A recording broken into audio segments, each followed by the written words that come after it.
Oui, c'est vrai, et non, c'est pas une blague. Bonjour à tous, bienvenue dans cette nouvelle vidéo, j'espère que vous allez bien. Aujourd'hui, on va parler d'un sujet extrêmement important, je pense que vous l'avez vu défiler dans les actus, machin. Ah oui, faites pas attention au décor, ok, c'est parce qu'il y a une luminosité de merde, je suis obligé de me mettre à la fenêtre. Donc voilà, on fait pas gaffe, c'est le confinement. Donc, pour ceux qui sont pas au courant, il y a quelques jours, enfin il y a maintenant une semaine à l'heure où cette vidéo sera sortie, il y a une baleine. Ouais, une baleine qui s'est échouée sur mon spot de surf, donc à la Côte Sauvage, au phare de la Coubre. T'as dit quoi là? Oui, une baleine. Voilà, c'est pas des blagues, il y a photo, il y a vidéo à l'appui. Donc la baleine qui s'est échouée, c'est un rorqual, enfin une rorqual parce que c'était une femelle adulte de 18 mètres. 18 mètres. Tu te rends compte combien ça fait de Matisse? Je fais 1m86. Hein. Combien ça fait de Matisse? Elle pesait 15 tonnes. C'est beaucoup plus que 36 Matisse. Selon les scientifiques qui sont arrivés sur les lieux, cette baleine, on va l'appeler Victoria. Mauvaise idée. D'après les scientifiques, cette baleine n'était pas blessée, mais elle était grave amaigrie. Ce qu'il faut savoir aussi, c'est que le rorqual, c'est le deuxième animal le plus grand du monde, derrière la baleine bleue qui fait aux environs de 30 mètres. Je vous mets une petite photo sur l'écran. Sur une échelle de éteinte à espèce commune, on est vulnérable depuis 2018 à peu près. Donc ça commence à être chaud là, hein, quand même. Sachant que c'est la 5e baleine qui s'échoue en un mois sur les côtes françaises. 5. Donc 5 fois environ 18 mètres. Ça fait beaucoup quand même, non? C'est justement ce qui inquiète la scientifique Eleonore Meheust, j'espère que je le prononce bien. C'est qu'il y a régulièrement des échouages de rorqual, hein, environ 5 à 10 par an à peu près, ce qui est déjà beaucoup je trouve. Mais ce qui est exceptionnel, c'est que là, c'est la fréquence des échouages, tu vois, en un mois il y en a eu 5, et donc elle pense que c'est peut-être un épisode de mortalité ou quelque chose comme ça.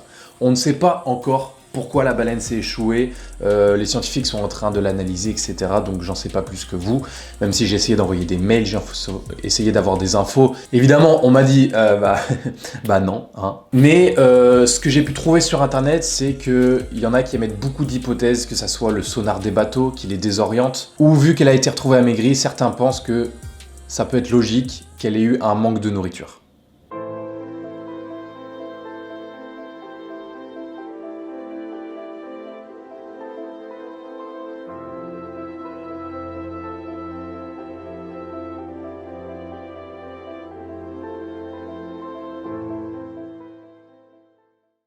Pour ceux qui penseraient que c'est super bizarre de trouver une baleine à cet endroit-là de la planète, en France, hein, sachant que nous, quand on entend parler des baleines, on se dit putain, le Canada, le pôle Nord, tu vois, dans les eaux froides. Eh bien non, parce que le rorqual, on le trouve dans tous les océans et même la mer Méditerranée. Et la population de cet animal en Méditerranée est estimée entre 3000 et 7400. Ce qu'on peut analyser aussi, c'est que le rorqual, ou même les baleines en général, c'est des animaux qui ont besoin de beaucoup d'espace, tu vois, pour se balader, parce qu'il fait quand même 18 mètres, je le rappelle. Donc c'est un animal qui préfère les eaux profondes. J'ai également lu sur internet que vu que c'est une espèce qui se balade en bande, hein, en bande organisée, il y a des scientifiques qui ont pu observer un groupe allant jusqu'à 100 rorquals.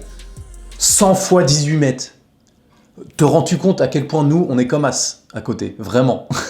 Et donc, j'ai lu que c'était pas impossible que quand il y en a du groupe qui sont malades et qui se laissent un peu, tu vois, déporter par rapport au groupe, etc., et bah, il y a le groupe qui va tout simplement aller la rejoindre. Et c'est pour ça que ils se rapprochent des côtes.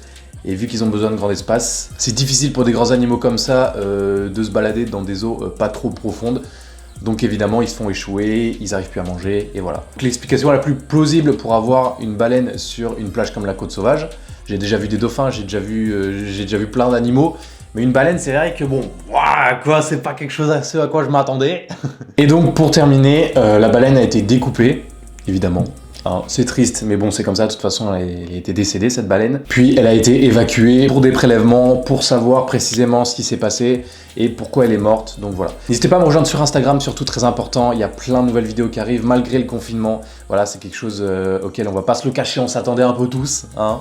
Mais voilà, faut respecter, c'est comme ça. Moi, clairement, je préfère passer 2 mois enfermé que de passer mon année de 2021 avec un masque tout le temps. Restez chez vous, vraiment. Voilà. Sur ce les amis, live, like, j'ai appris un instant de on se retrouve très bientôt dans une nouvelle vidéo. Ciao!